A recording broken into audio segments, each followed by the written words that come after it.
dan pernah menemukan pemimpin yang begitu beliau meninggalkan kita 1441 tahun yang lalu, bahkan kita masih mengikutinya. Bapak Ibu yang dimuliakan oleh Allah Subhanahu wa Ta'ala, ketika kita berbicara ingin memuhasabah apa yang seharusnya kita lakukan, sebenarnya muhasabah itu bisa kita lakukan setiap hari, setiap detik, setiap waktu, bukan ketika bergantinya angka. Karena ketika kita berbicara tentang apa yang dikatakan bergantinya tahun, karena pergantian tahun hanya satu kali di dalam agama kita, yaitu tahun baru Islam yang sudah beberapa bulan yang lalu kita lewati. Maka dari itu, ketika kita coba mengintrospeksi diri kita, apa yang pernah kita lakukan, detik demi detik yang terus berlalu, jam demi jam yang terus berlalu, minggu demi minggu yang terus berlalu, bulan demi bulan yang terus berlalu, apakah kita sudah termasuk seorang hamba yang benar-benar menjalankan apa yang Allah perintahkan? Dan Allah tidak pernah memerintahkan kita kecuali untuk beribadah kepadanya, sebagaimana Allah Subhanahu wa Ta'ala berfirman di dalam Al-Quran, وَمَا خَلَقْتُ الْجِنَّ وَالْإِنسَ إِلَّا لِيَعْبُدُونِ. Allah tidak pernah memerintahkan kita untuk bekerja. Allah tidak pernah memerintahkan kita untuk bercocok tanam. Akan tetapi semuanya itu akan bisa berubah menjadi ibadah ketika kita memiliki azam untuk melakukan suatu kebaikan. Hari kemarin tidak akan pernah berganti. Seminggu yang lalu yang sudah terlewat tidak akan bisa terulang lagi. Bahkan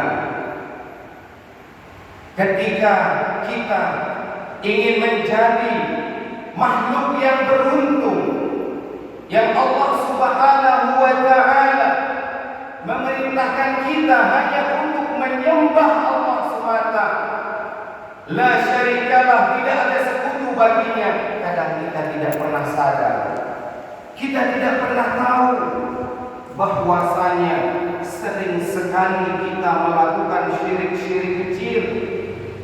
Kita selalu menduakan Allah dengan jabatan kita, kita menduakan Allah dengan anak kita, kita menduakan Allah dengan istri kita, kita duakan Allah dengan suami kita. Kenapa bisa dikatakan demikian? Bukankah ketika kita sudah bisa disiplin dengan Allah Subhanahu wa Ta'ala, urusan dengan manusia akan gampang kita lakukan? Siapa saja yang mampu, yang bisa untuk disiplin kepada Allah Subhanahu wa Ta'ala, maka ketika dia akan berjanji kepada manusia, ini akan gampang dan mudah dilakukan. Tapi kalau saja Allah sudah berani kita hianati, perintah Allah kita abaikan, janganlah kita menjadi bangkai-bangkai yang berjalan. Di saat fenomena seperti yang kita alami, bahkan dunia merasakannya, Allah Subhanahu wa Ta'ala 1441 tahun yang lalu berfirman dan diturunkan kepada makhluk pilihan, dialah Muhammad ibnu Abdillah, yang dilahirkan dalam keadaan yatim, yang mana Allah Subhanahu wa Ta'ala memang menjadikan sosok baginda Rasulullah sallallahu alaihi wasallam itu adalah sosok yang tangguh. Allah Subhanahu wa Ta'ala berfirman di dalam Al-Quran, وَلَنَبْلُوَنَّكُمْ بِشَيْءٍ مِنَ الْخَوْفِ وَالْجُوعِ ونقص من الأموال والأنفس والثمرات وبشر الصابرين. Dan sesungguhnya kami akan berikan cobaan.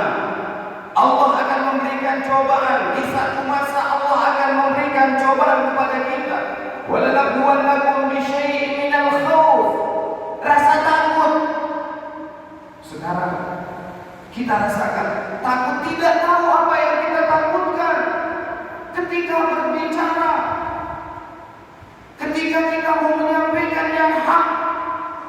Ini pun kita takut ditangkap, takut diciduk, sehingga kalimat hak, makanya suatu kebenaran akan tetap menjadi kebenaran ketika kebenaran itu tetap ditegakkan. Wallahi thumma wallahi, Allah subhanahu wa ta'ala akan tetap memberikan orang-orang yang dipilih oleh Allah subhanahu wa ta'ala untuk tegak berdiri di muka bumi ini, walaupun keadaannya sudah sampai seperti saat kita yang kita rasakan saat ini. Walanabluwannakum bisyai'in minal khauf, rasa takut, wal ju', dan rasa lapar. Rasa lapar mereka. Makanya yang ternyata penyakit yang lebih bahaya dari corona adalah lapar. Lebih bahaya dari corona. Karena apa? Orang kalau sudah lapar, apapun akan dilakukannya, bahkan menghalalkan segala cara. Mereka akan melakukan hal-hal yang sudah di luar konteks apa yang diajarkan oleh baginda Rasulullah SAW, apa yang terdapat di dalam Al-Quran. Kemudian tidak hanya rasa takut dan lapar, minal khauf wal ju' wa naqsin minal amwal. Mereka takut hartanya berkurang. Harta kita padahal rata-rata kita jangan sampai mau lebih hina daripada anjing dan babi. Kenapa saya bisa mengatakan itu? Anjing dan babi tidak pernah memikirkan apa yang harus dimakan besok. Kenapa kita yang Allah ciptakan, yang Allah firmankan di dalam Al-Quran, wa ma khalaqtul jinna wal insa illa liya'budun. Kemudian Allah Subhanahu wa ta'ala juga berfirman di dalam surah At-Tin. Allah Subhanahu wa ta'ala berfirman yang artinya, dan kami ciptakan manusia, khuliqal insana fi ahsani taqwim.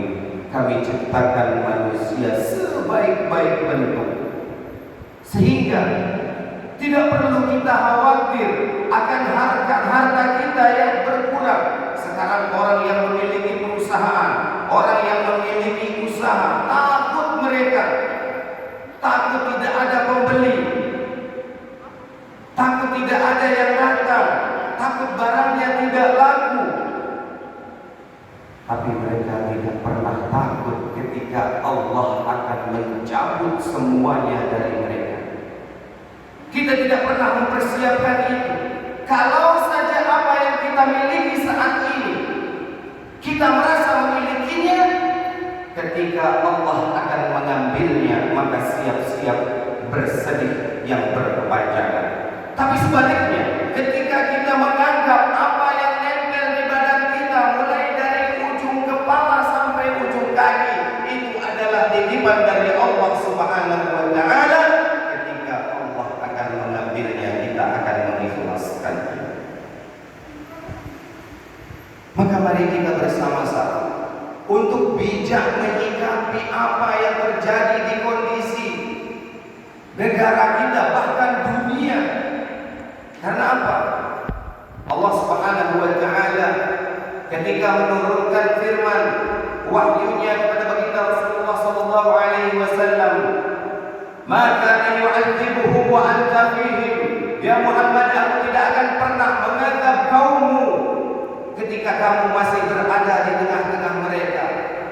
Kalau saja firman Allah ini diterima oleh 123.999 nabi dan rasul, maka mereka akan bahagia dan bangga. Karena apa? Sudah ada jaminan dari Allah Subhanahu wa taala. Tapi ketika baginda Rasulullah SAW menerima firman Allah ini, berderai air mata baginda Rasulullah saking sedihnya. Kemudian Rasulullah mengatakan, "Ya Allah, apakah Engkau akan menganggap umatku setelah aku tidak ada?" Kemudian berkat derayan air mata baginda Rasulullah SAW, Allah menyambung firman-Nya tersebut, "Maka la yu'adzibuhum wa hum yastaghfirun." Aku tidak akan pernah menganggap mereka, ya Muhammad, kalau mereka mau beristighfar. Artinya apa? Yang harus kita lakukan saat ini adalah istighosah bersama. Semoga suatu saat harapan saya kepada pemimpin bangsa ini, beliau diketuk hatinya oleh Allah Subhanahu wa taala untuk menyampaikan kepada kepala-kepala daerah yang berada di 34 provinsi ini untuk kita kumpulkan jamaah kita bersama-sama memohon pengampunan kepada Allah Subhanahu wa taala. Karena harapan saya ini insya Allah akan dikabulkan oleh Allah Subhanahu wa taala selama Bapak Ibu juga memiliki harapan yang sama seperti harapan saya. Karena apa? Kita adalah makhluk yang penuh dengan dosa. Sekarang kita lihat bagaimana orang-orang Yahudi membuat kita meninggalkan agama kita. Bahkan anak-anak kita dirasuki dengan sistem. Ketika kita berbicara tentang ini, fakta yang terjadi, ketika kita berbicara apa yang merusak generasi kita saat ini, ketika kita sebut narkoba, bukan narkoba. Apakah minuman keras? Bukan minuman keras. Lalu apa yang merusak generasi anak-anak kita, remaja-remaja kita? Persis apa yang disampaikan oleh Bapak Ismail tadi. Pak Ismail namanya Pak. Yang merusak kita adalah teknologi yang berupa handphone ini. Sudah berapa banyak yang dirusak oleh handphone ini? Bahkan dulu ketika kita berbicara 10 tahun yang lalu, di saat canggihnya orang menggunakan laptop, sekarang laptop ditinggalkan. Ketika kita berbicara telepon ditinggalkan. Ketika kita berbicara ATM sudah mulai ditinggalkan. Semuanya bisa kita lakukan dengan handphone. Sudah berapa banyak leher yang dirusak oleh handphone? Sudah berapa juta mata? Sudah berapa juta pasang mata yang dirusak oleh handphone? Kalau kita tidak bijak menggunakannya, apalagi yang kita lihat fenomena kebanyakan para gadis-gadis, ibu-ibu, bahkan dia gadaikan malunya. Mereka gadaikan rasa malunya hanya untuk mendapatkan likes dari teman-temannya. Mereka tonjolkan bentuk tubuhnya. Mereka pamerkan auratnya.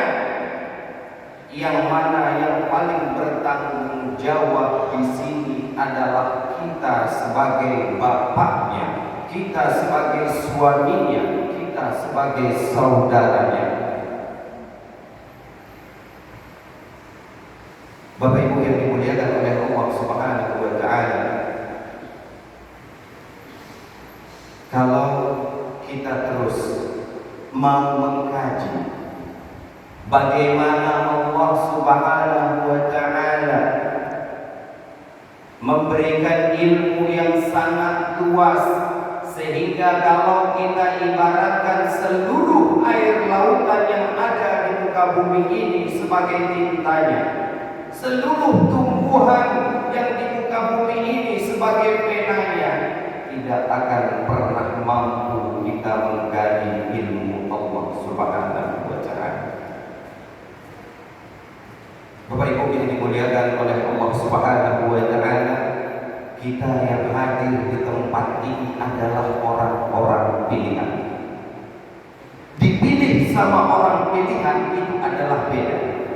Dua hal yang berbeda. Karena apa? Apa yang kita lakukan duduk di tempat ini artinya Allah ridho kepada kita. Walaupun rumah kita dekat masjid, belum tentu Allah memberikan kekuatan kepada kita untuk melangkahkan kaki kita ke masjid. Makanya satu hal yang harus kita lakukan saat ini, kalau Allah mau menambah ilmu bagi kita, amalkan ilmu yang kita dapatkan. Allah tidak akan pernah menambah ilmu bagi seseorang kalau ilmu yang mereka dapatkan itu tidak mereka amalkan.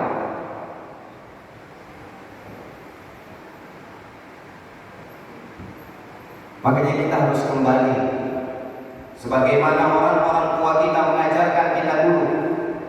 Makanya kalau Bapak Ibu menemukan saya di depan anak saya, bagaimana saya mendidiknya, pasti kalau dilihat oleh aparatur negara ditangkap saya. Karena apa? Ini KDRT, ini kekerasan dalam rumah tangga. Wallahi saya katakan, saya tidak akan pernah takut. Karena apa? Saya tidak akan pernah mempertanggungjawabkan ini semua kepada Pak Jokowi. Saya tidak akan mempertanggungjawabkan itu kepada Pak Gubernur. Saya tidak akan mempertanggungjawabkannya ini semua kepada Bapak Wali Kota. Saya bahkan tidak mempertanggungjawabkannya kepada RT saya. Yang akan saya pertanggungjawabkan bagaimana nanti ketika Allah meminta titipannya kepada saya. Makanya satu hal yang saya sering pesan kepada anak saya, apa saja yang kamu minta akan Bapak ikuti, akan Bapak turuti. Begitu juga sebaliknya, ketika Bapak mengatakan kepada kamu, nak sholat, gak ada istilah sebentar lagi. Kalau dia sebentar lagi, samperin, ambil, lempar. Karena sering kita temukan sekarang, anak masih kecil, biarkan saja dia. Kalau kita tidak mendidik anak kita dari kecil, lalu mau jadi apa anak kita? Dia belum mengerti. Justru karena dia belum mengerti, sekarang waktunya agar nanti ketika dia berumur 25 tahun sudah mulai di otaknya ini ada apa? Ada penyakit. Maka dari itu, Bapak Ibu yang dimuliakan oleh Allah Subhanahu wa taala, kita yang masih diberikan karunia hidup oleh Allah Subhanahu wa taala, coba muhasabah diri kita. Coba di dalam doa kita memanjatkan, kita minta kepada Allah Subhanahu wa taala sambil kita sebut orang tua kita. Ya Allah, ampunilah saya ya Allah, ampunilah saya sebagai seorang anak ya Allah. Ampuni kedua orang tua saya ya Allah yang tidak mengajarkan saya ngaji. Ya Allah, ampuni kedua orang tua saya yang tidak mengajarkan saya sholat. Ya Allah, ampuni kedua orang tua saya yang tidak mendidik saya. Ya Allah, ampuni kedua orang tua saya yang tidak mengajak saya pergi ke masjid. Bukan karena mereka lupa dan lalai padamu ya Allah, akan tetapi rasa cintanya yang berlebihan kepada kami anak-anaknya ini ya Allah, sehingga mereka merasa acuh tak acuh padamu ya Allah. Bukan salah mereka ya Allah. Pernahkah kita berdoa semacam ini, kemudian sambil menyebut kebaikan orang tua yang kita lakukan, dengan kita bertawasul dengan orang tua kita, dengan kita sebut jasa-jasa mereka, maka dari itu ada satu hal yang harus benar-benar kita lakukan, bahwasanya ketika Allah masih memberikan kesempatan kepada kita untuk bernafas sebelum ajal menjemput kita, fatubu ilallahi